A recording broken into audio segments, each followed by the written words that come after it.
Assalamualaikum, nama saya Nurina Hanifah binti Halim Shah. Apakah yang dimaksudkan dengan kepimpinan? Kepimpinan adalah seseorang itu mampu memimpin sesebuah organisasi menuju atau bergerak untuk mencapai sesuatu matlamat yang telah ditetapkan seperti misi dan misi sesebuah organisasi itu.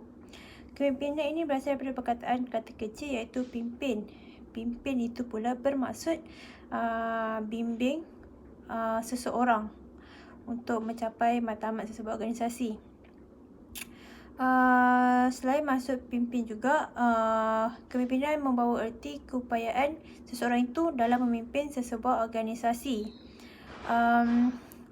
Selain itu, kepimpinan memerlukan syarat-syarat atau kriteria-kriteria tertentu supaya sesebuah organisasi itu berjalan dengan baik dan betul.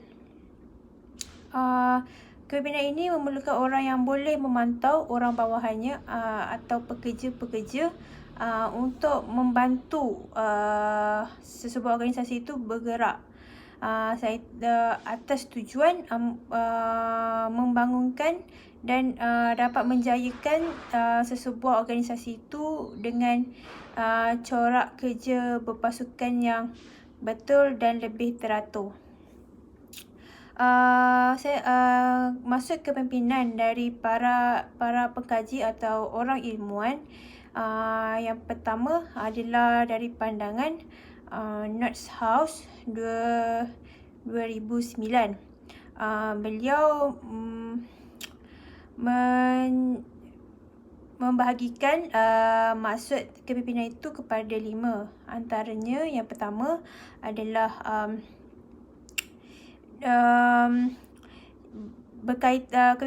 kepimpinan ini berkaitan dengan ciri-ciri individu untuk menyokong penyataan bahawa pemimpin dilahirkan secara natural.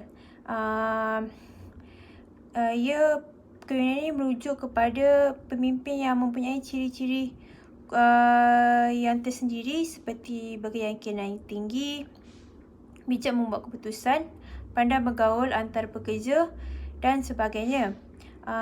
Selain itu, maksud kepimpinan yang lain adalah satu bentuk keupayaan mempunyai persamaan dengan pandangan yang pertama, yang mana membawa maksud kepimpinan ini adalah bakat semula jadi dalam diri seseorang. Namun ada setengah pendapat menyatakan bahawa pemimpin boleh diterap melalui latihan atau motivasi. Selain itu, maksud kepimpinan adalah satu bentuk kemahiran di mana kepimpinan ini dilihat secara kompetensi yang mana boleh bina untuk mencapai matlamat sesebuah organisasi. Maksud dari para ilmuwan yang lain iaitu Hood, Jeanette and Curvey tahun 1999.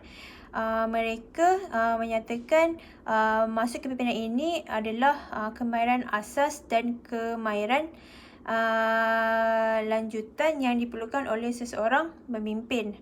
Antara kemahiran asas yang disebut tu adalah cara berkomunikasi yang berkesan, iaitu selain itu kemahiran mendengar, perlakuan yang baik, keupayaan seseorang pemimpin itu memberi maklum balas yang berbeza terhadap pendapat orang bawahan, memberi hukuman secara berhemah atas kesalahan yang tertentu. Kemahiran lanjutan yang dimaksudkan pula adalah bagi seseorang pemimpin iaitu bijak mengagikan tugas antara pekerja-pekerja dan kepintaran pemimpin dalam berunding sesuatu masalah atau sesuatu perbincangan. Selain itu, maksud kepimpinan dari para ilmuwan yang lain iaitu Sirto tahun 1997. Beliau menyatakan kepimpinan adalah proses pengarahan tingkah laku orang lain ke arah ke arah mencapai sesuatu objektif atau sesuatu matlamat sesebuah organisasi. Pengarahan yang dimaksudkan adalah seseorang individu atau seseorang pemimpin bertindak mengikut cara tertentu atau mengikut deskripsi kerja yang telah ditetapkan. Kepimpinan juga adalah satu proses yang melibatkan orang lain, iaitu orang bawahan, iaitu pekerja-pekerja.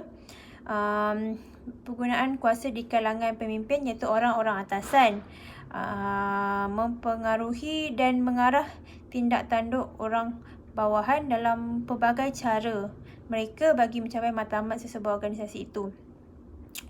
Proses kepimpinan ini melibatkan hubungan dan komunikasi antara dua orang yang memimpin dan orang yang dipimpin. Soalan yang kedua adalah perbezaan antara pemimpin dan pengurus. Perbezaan yang pertama adalah pemimpin itu seseorang yang unik. Apa yang dimaksud dengan pemimpin itu seorang yang unik adalah pemimpin ini sudah bersedia untuk menjadi diri mereka sendiri dalam memimpin atau membantu sesebuah organisasi.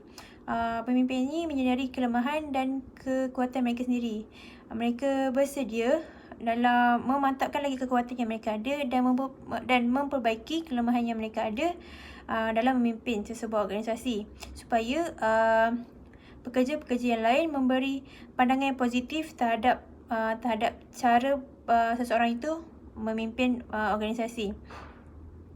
Pemimpin ini juga selesa untuk berada di kasut mereka sendiri, yang mana tidak meniru cara orang lain. Dan pemimpin ini juga ingin menjadi diri mereka yang baik dalam memimpin.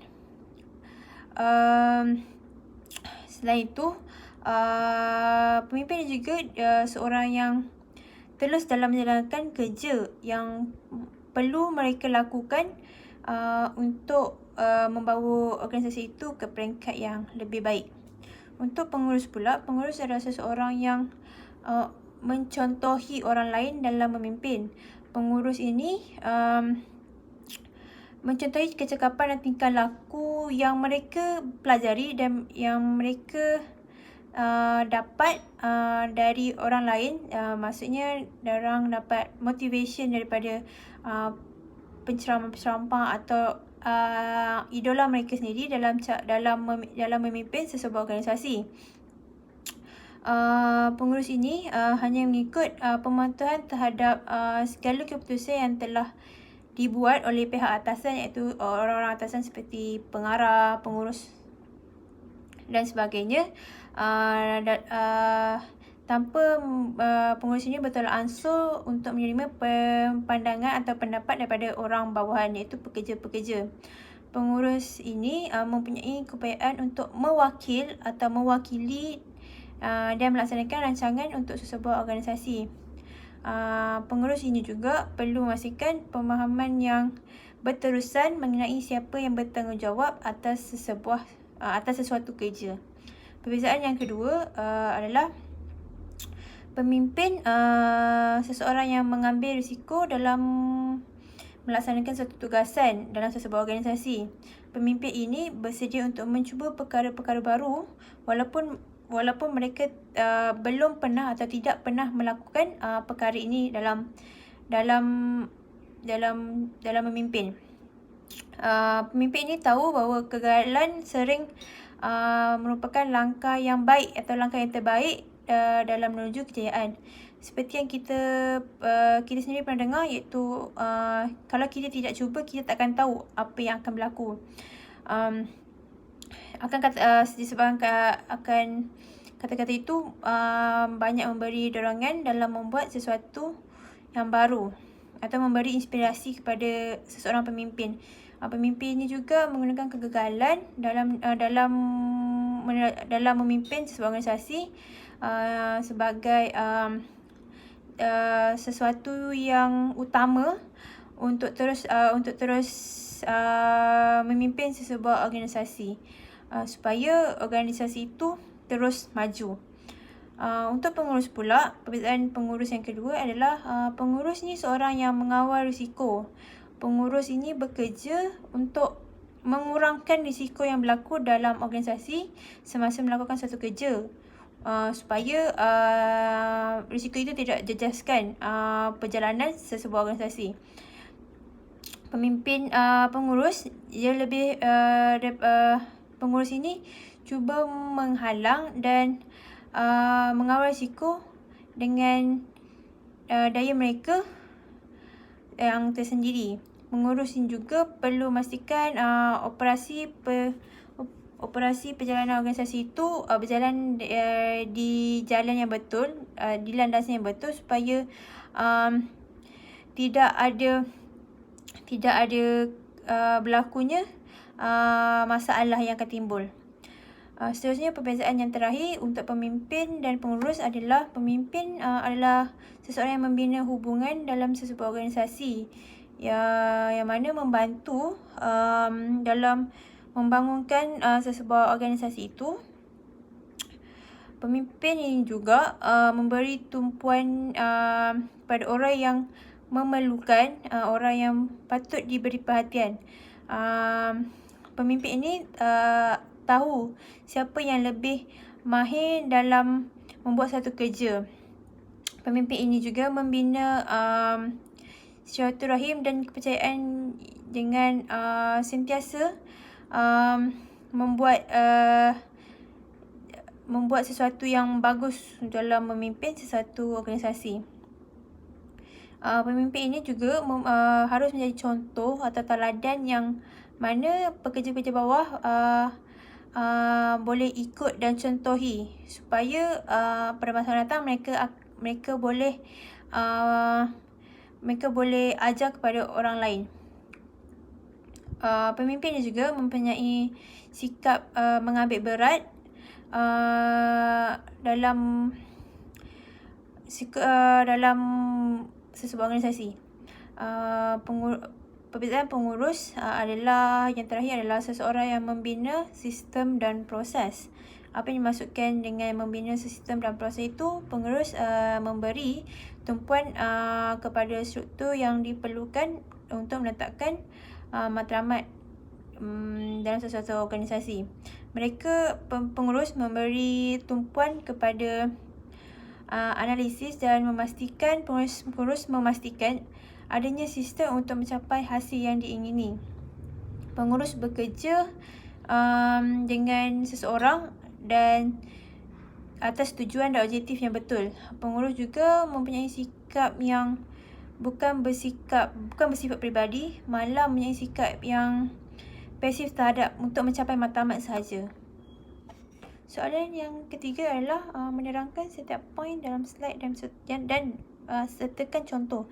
Poin yang pertama, apa yang saya faham adalah setiap kumpulan, organisasi, syarikat dan seangkatan dengan itu memerlukan pemimpin untuk memimpin dan membawa sesebuah organisasi itu untuk mencapai sesuatu kehendak, keperluan atau nama yang saya faham adalah misi dan visi yang telah mereka tetapkan, atau misi dan visi yang mereka ingin capai.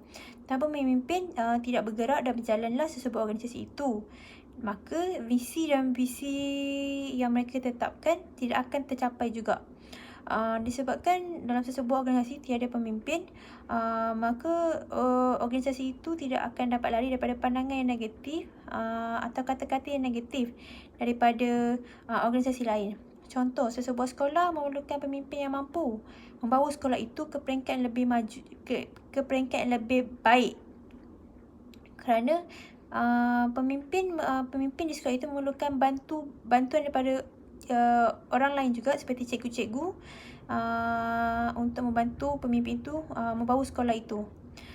Poin yang kedua adalah teknologi yang ada sekarang kian maju, kian bagus seiring dengan perubahan dalam organisasi yang banyak membuatkan sesebuah organisasi, kumpulan atau syarikat itu kelihatan goyah di mata organisasi lain. Disebabkan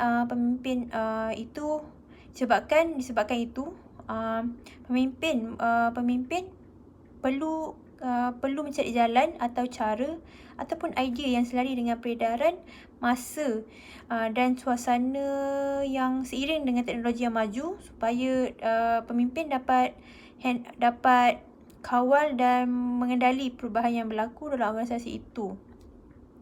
Pemimpin juga perlu menangani cabaran perubahan dan juga suasana yang susah ini dengan baik, supaya orang bawahan tidak rasa kekok akan cara pemimpinan yang dibawa oleh pemimpin itu. Contohnya, semasa waktu pandemik COVID-19 ini, banyak perusahaan atau peniaga-peniaga yang terjejas disebabkan perubahan yang berlaku yang sangat susah atau kompleks untuk mereka teruskan perniagaan mereka pada waktu ini, yang mana mereka perlu banyak mengambil berat supaya perniagaan mereka terus berjalan dengan baik. Poin yang ketiga adalah pemimpin adalah orang yang mengatur perkara yang berlaku dalam sesebuah organisasi supaya organisasi itu lebih teratur. Pemimpin menerima perubahan walaupun dan mengetahui perubahan yang berlaku itu. Pemimpin juga perlu memahami dan menerima bahawa sistem yang sering mereka lakukan ataupun yang sering berlaku dalam organisasi adalah satu cabaran. Contohnya, dalam organisasi berlakunya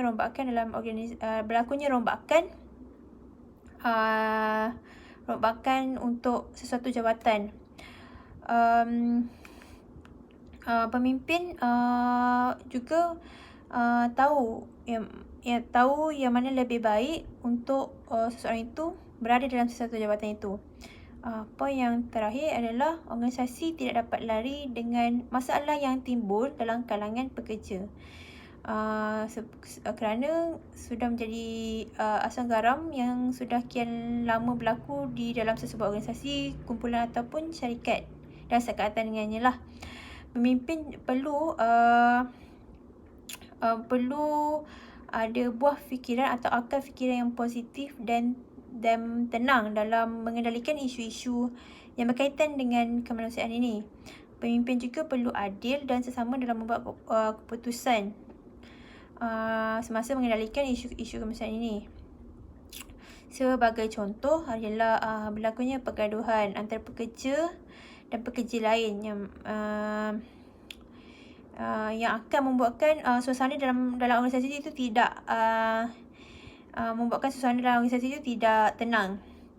Pemimpin ini perlu menjalankan tugas mereka dengan baik agar masalah yang timbul itu dapat diselesaikan dengan baik.